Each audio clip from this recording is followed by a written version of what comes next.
Ifeanyi okwu nne n'ụwa ndị eze adịghị n'obi ya ma ha jebelu jezọbazi eze ma wee chefuo nuo adazụ eze azọ mana mụnwa makwa na amara m na onweghị eze dị n'obi iwu maka na m ga-ejezọbazi eze ka nlibezie ka eze ife eze dịrị ya kọkwana ọkụ Ifeanyi Olochi Igbo sisi 1960 otu aka ọ ga-ebala ugbo na ife mụ na chi mụ mana akpawo ikpe ahụ ka ije elu ije ụwa m adazụ eze azọ onye chinyere ugo onye chiri ugo ejirili onye chinyere ugo ka chirili ugo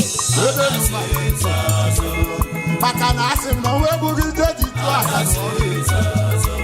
Ọmesi ọ ga-ekwu ome eyi elu adazụkwa n'eze azọ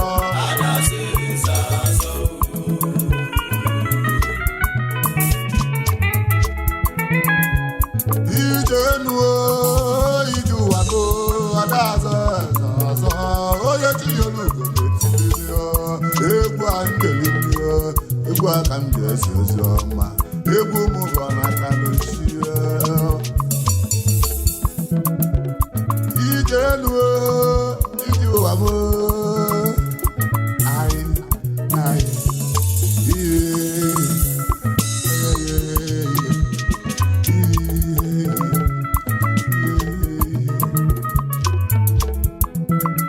anatabushio kwali aka mmemme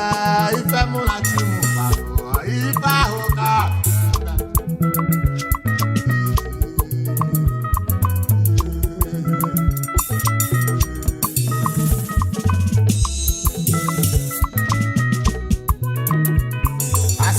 ọ bụ na ọkịka kwa ya na-ese ọkụ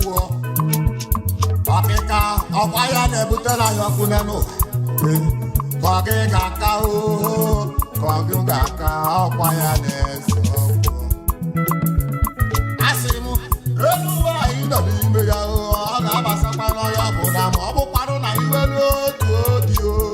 ibili ka mbili ya onye nwere ntị ọnụụlọ ọgwụ egwu chi m nyere ọ sị m gazie n'ime n'ụwa ka m gazi ụmụ ozi ọma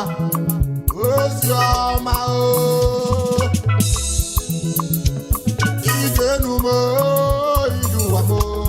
adazụ eze azọ onye chinyere ugo ga-eju ugo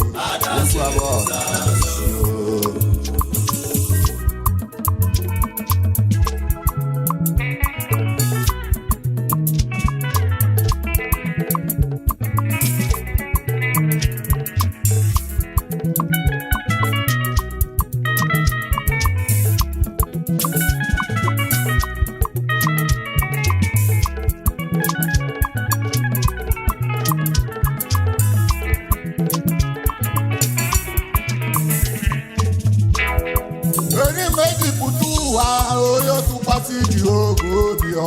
dịkwanụ ka ugwu Zayọn ọ ga-adị ka ugwu Zayọn nke na-adịghị ewezuga n'ọnọdụ ya kwanụ onye moto kwasakwanụ ife Chukwu kwuru ife ahụ ga-emelili ije enu ije ụwa go adazụ eze azọ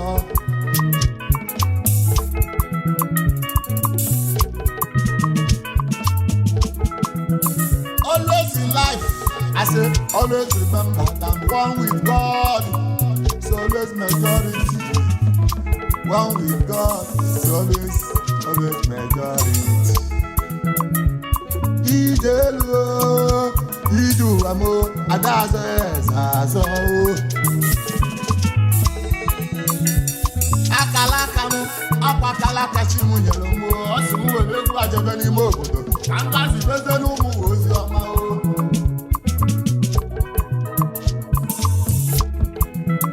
Ifechukwu kwuru Ifechukwu na-eje aga-eme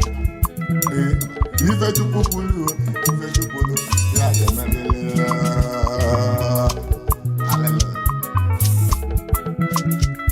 ekekele ụwa alụ ayọma imeberụ gwa gị si n'ebe na-egbofu ahịa wepụle n'ụbọchị elu ije ụwa mbụ ije elu ada asọkwa n'oge azọ Ada sị sasọ ada asọ